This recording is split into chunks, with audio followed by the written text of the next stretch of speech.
I challenged myself to watch every single Wes Anderson movie in one day.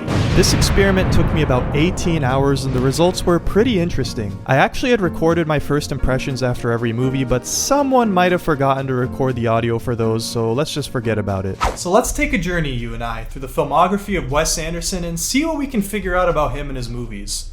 Also, throughout this video I'm going to be doing something no other YouTuber has ever done before. A tier list.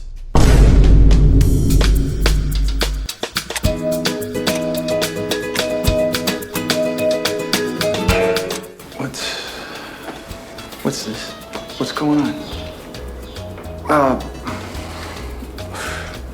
Well, see, my friend Dignan didn't realize that this was a voluntary hospital, and he got this whole escape thing worked out, and he just got so excited about the thing. I didn't have the heart to tell him, It all starts with Bottle Rocket. I started this movie at around 9:30 in the morning with the help of some coffee and a banana-flavored Soylent I bought the day before so I wouldn't have to cook breakfast. I was feeling pretty good and the movie was not bad. For the uninitiated, Bottle Rocket follows the story of Anthony, Dignan, and Bob, three friends who go on a crime spree but realize they aren't all that good at crime. It's a pretty silly movie and has charm in its own way. Unfortunately, I don't really have a whole lot to say about this one. It's a fun little movie that definitely shows some of the early sensibilities of Wes Anderson, but it's one of the least memorable films in a filmography that's mostly really great. There are some creative directing choices, but this movie lacks the dioramic production design, symmetrical cinematography, and 90-degree whip pans that would become synonymous with Anderson's style. The quirky storytelling is still there, but it struggles to strike a consistent tone, and the pieces don't stack up to a crazy climax as he would become known for later on. I still enjoyed it overall, but it's a movie that feels like it's trying to find its voice. The plot wasn't very emotionally investing for me, but this is actually emblematic of a problem I would go on to have with pretty much all of Wes Anderson's work. He creates these fascinating and funny images, but the emotional department just feels a little devoid for me.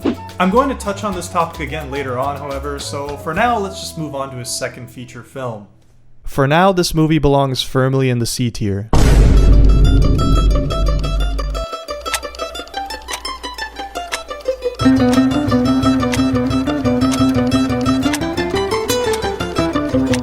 So you were in Vietnam, if I'm not mistaken? Yeah? Were you in the shit? Yeah, I was in the shit. Wes Anderson's second feature film, Rushmore, turned out to be my favorite of his. The story follows a student at a prep school called Rushmore, Max, and his much older friend, Herman, who fight over the attention of a first-grade teacher they're both in love with. This was one of the two movies that my roommate joined me for, which might have something to do with why I liked it more than a lot of his other movies. But I personally feel as though this movie combines all of Anderson's best sensibilities into a story that actually carried some emotional weight for me. It's definitely not the most unique directing of his, that honor would have to go to some of his later films. However, the filmmaking here does have a real down-to-earth quality about it that I really appreciate. That's not to say that Rushmore isn't a gigantic step up from Bottle Rocket. For my money, this is where the Wes Anderson we've come accustomed to begins. It's way more unconventional than Bottle Rocket, which felt pretty standard compared to most of his movies. This movie has a voice and a real distinctness behind it. It's the first movie of his where you can watch it, not knowing who it was directed by, and by the end of it go, oh, that was a Wes Anderson movie. While Rushmore is by no means his best directed movie, I do find it to be his funniest movie by a long shot. What's the secret, Max? The secret? Yeah, well, you seem to have it pretty figured out. Secret, I don't know. I think you just gotta find something you love to do and then do it for the rest of your life. For me, it's going to Rushmore. There's so much more charm and personality in the story here in contrast to Bottle Rocket. As I stated, this is the one movie of his that felt like it actually carried some emotional resonance for me. Max's journey of learning to let go of his ego and be more honest with people is as simple and timeless as they come, but paired with Anderson's distinct style elevates it to new heights. I should mention that this being the second movie had a huge impact on the way that I view it. At this point in the challenge, I wasn't yet tired at all and I was really able to appreciate this movie in the way I feel it was intended. This would become a problem with some of his later movies where I was utterly exhausted. For now, I'm putting this movie firmly in the A tier.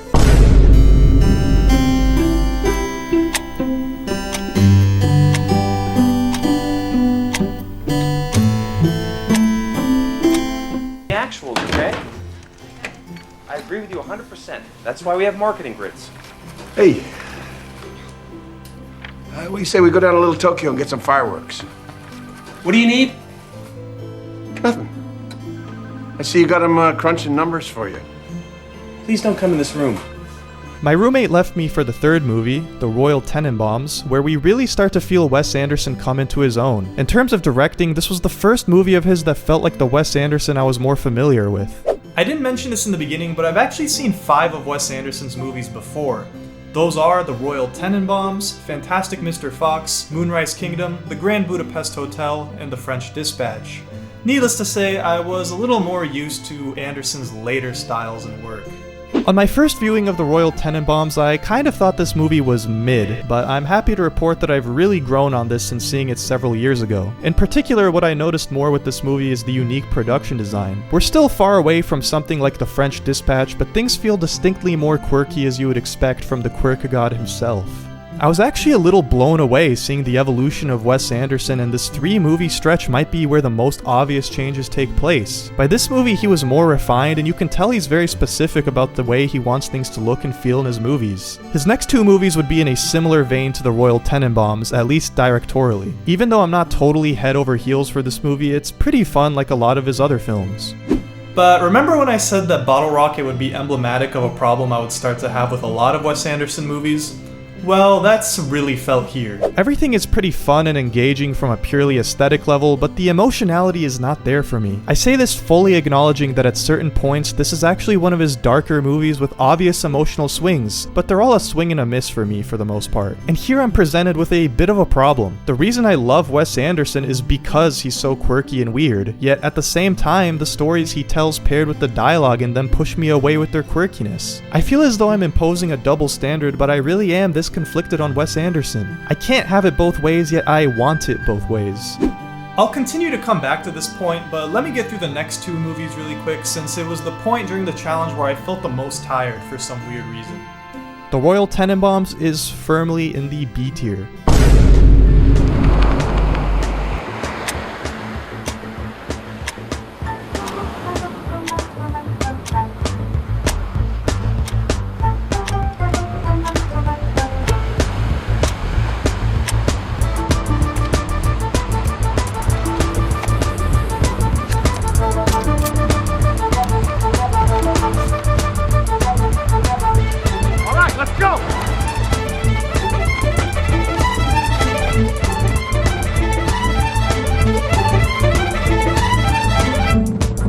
The Life Aquatic with Steve Zissou and Darjeeling Limited both went by in a blur for me, and I remember at some point in this stretch of movies making a second cup of coffee. There are only 2 Wes Anderson movies that had me feeling underwhelmed, one being Bottle Rocket as I already mentioned, and the other being the Darjeeling Limited. But I'm not totally certain how much of my view of this movie has to do with my literal state of consciousness. Either way, I'll do my best to analyze it. Darjeeling Limited is honestly a super tame approach for him. This could be pretty interesting, but for me the emotionality falls flat here once again. But not only that, I feel as though this movie is lacking the great direction that I'm used to seeing from him. It has that same down-to-earth quality as all his older movies that I've been talking about, but for some reason it just struggles to stand out for me. There's some fun moments, but the story is super grounded by his standards, and most of the interesting aspects of the visuals have to do with the backdrop of India as a scenic setting rather than cinematography or production design that I thought was particularly interesting.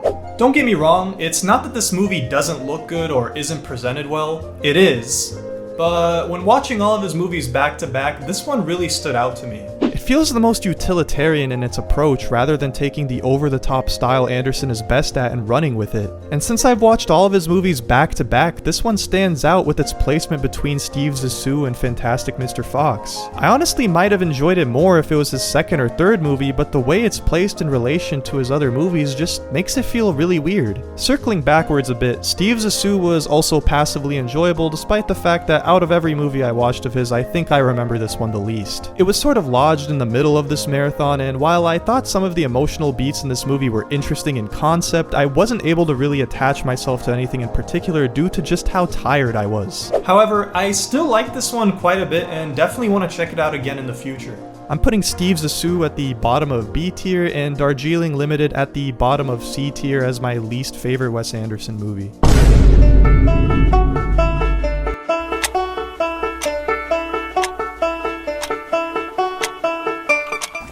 You're supposed to be my lab partner. I am. No, you're not. You're disloyal.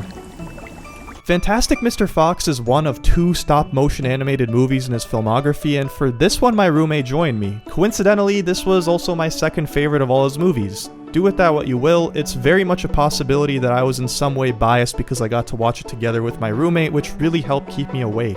I wouldn't say Fantastic Mr. Fox hits me super hard with emotions, just like many of his other movies. However, this movie is a pinnacle and a triumph for stop-motion animated movies. I absolutely love the way he's able to give the animation some personality through purposeful imperfections. It gives everything so much more charm, and it also adds to a sense of fuzziness and coziness that's oozing from this movie. The jokes are funny, all the characters are super endearing, and for what it's worth, I feel as though this might be his magnum opus, even if I didn't like it as much as Rushmore. Like I said, I did still have some issues relating to the emotions of this movie, but I almost feel as though it gets a bit of a pass. The movie's very lighthearted, and I feel as though being animated gives the quirkiness a lot more room to be believable within the context of the movie. It's not my personal favorite Wes Anderson movie, but it's such a classic in my eyes that it's deserving of nothing less than A tier.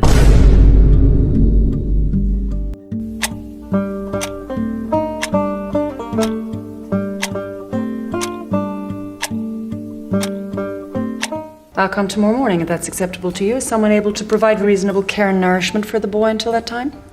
Uh-huh. Is that a yes? Uh-huh. Very good. Moonrise Kingdom marks a pretty drastic shift for Wes Anderson in my opinion. Whereas his older movies were a little warmer and down to earth, I feel as though the movies from this point on are a little more cold and distant due to the nature of the way he likes to make movies. Everything from now on is perfectly centered and symmetrical, the production design feels like it would fit nicely into a stage play, and even the stories from now on feel more focused on plot than individual characters. That isn't to say that I don't like these newer era Wes movies or that I even prefer the older ones, it's just something I noticed on my marathon. I used to love Moonrise Kingdom as a kid. In fact, I think at one point it was probably my favorite movie, although I went through lots of phases when it came to what my favorite movie actually was. And even though this movie is still filled with tons of personality and charm, I have to admit that I don't love it as much as I used to when I was a kid. In a way, the movie is super melodramatic, but in typical Wes Anderson quirky fashion, is able to make the stakes super high in a ridiculous way that didn't quite land the way I think he was intending it to. This is in my opinion Wes Anderson at his quirkiest, to the point that some parts of the movie had me rolling my eyes. Getting struck by lightning just seems like a bit much. I don't know. In all honesty though, the reality is that by this point I was starting to feel exhausted. And while I would go on to enjoy every movie from here on out quite a bit, the experience was definitely very hampered by just how tired I was. This would become especially apparent by the time I got to the French Dispatch, but we'll cross that bridge when we get there. Moonrise Kingdom fits nicely into the B tier, but has the potential to move up in the future, as do all of these movies, by the way.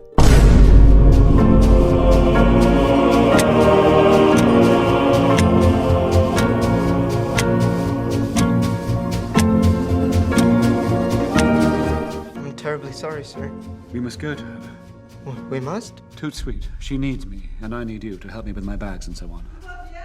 Attendez-moi, darling. How fast can you pack? 5 minutes. Do it, and bring a bottle of the Puy Juvet 26 in an ice bucket with 2 glasses so we don't have to drink the cat piss they serve in the dining car.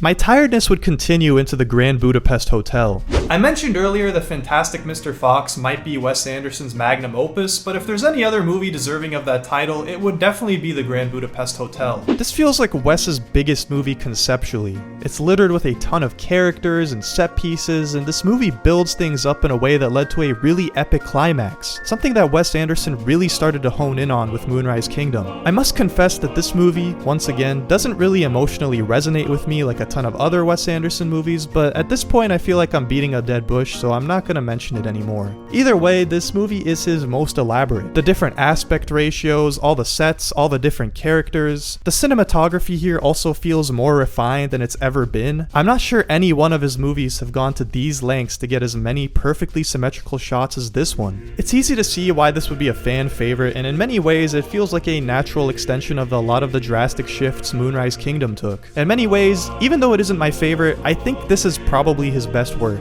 It's him at his absolute most refined he's ever been, and it's hard to pick at any specific aspect of this movie and call it bad. But for me personally, this one sits firmly in the B tier as well.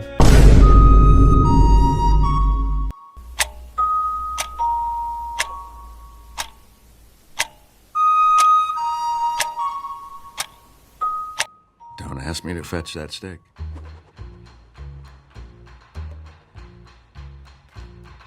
Fetch it!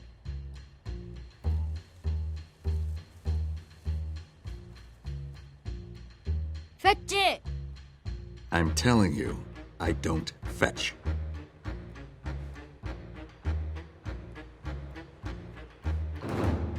Fetch it? I'm not doing this because you commanded me to. I'm doing it because I feel sorry for you. I started Isle of Dogs at around midnight, and this was the stretch where I was the most tired. Yet this movie still managed to really stick out to me. I feel that at this point in Wes Anderson's career, he's achieved a level of visual perfection that it's hard for him to improve in any aspect. Who knows? Maybe that's why he decided to return to stop-motion animation, where there was definitely some room for improvement. And on every conceivable technical quality, I do feel that this is a better animated movie than Fantastic Mr. Fox. It's honestly incredibly elaborate and must have been painstaking to make this movie with all the complex sets and actions. It's much appreciated that he's helping keep this art form alive, as it generally goes underappreciated and is incredibly time-consuming and expensive to make. This is why a studio like Disney will never even attempt it, or 2D animation for that matter. So it's really nice to see a director who can pull together a ton of talented artists and make something really cool happen. Just like Fantastic Mr. Fox, this movie features noticeable imperfections, particularly in the way the fur moves around on the dogs, that really add a lot of charm and personality to the experience. Also, I haven't mentioned it yet, but Wes Anderson has a lot of really cool and creative musical choices for his movies. I've lost all of my pride. I've been to paradise and out the other side. Part 2. The Search for Spots. In contrast to Fantastic Mr. Fox, I would say that this movie is a lot more mature thematically. I honestly wouldn't recommend Fantastic Mr. Fox to little children either, but Isle of Dogs definitely deals with some subject matter that would go over the heads of most kids. It has a lot to say about politics and how corrupt our institutions are. There is a pretty sizable amount of people who are a bit annoyed with how this movie features a lot of untranslated Japanese dialogue. Something that most of you don't know, however, is that I actually can understand a little bit of Japanese, and so this problem was somewhat mitigated for me, although my level of proficiency in the language is not high enough that I could understand it effortlessly. But the character of Atari in particular tended to speak in relatively simple terms that I could understand if I tried hard enough, although, as I said earlier, I was pretty tired at this point, so that was sometimes hard to do. Obviously, I'm not really using this as an excuse to wave this particular issue off. You shouldn't have to learn Japanese to be able to understand this movie, but I will say that I found the amount of untranslated sections to be way fewer and further between than people made it out to be. The untranslated sections also help put us in the perspective of the dogs, who can't understand what they're saying either. I think I've said enough about Isle of Dogs. I originally had this movie rated as a 7 out of 10 on my Letterboxd, and I'm going to keep it that way, but I'm starting to think that this movie is a lot better than I originally gave it credit for.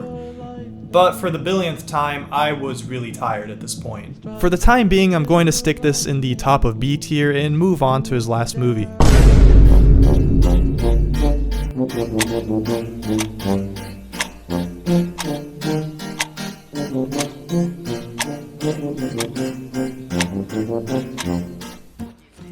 Rats, vermin, gigolos, streetwalkers. You don't think it's almost too seedy this time? No, I don't. For decent people. It's supposed to be charming. Pickpockets, dead bodies, prisons, urinals.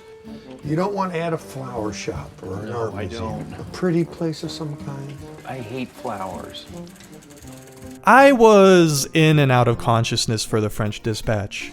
Yet for some weird reason, despite feeling incredibly lukewarm on it the first time I saw it, I actually warmed up to this movie quite a bit on this rewatch.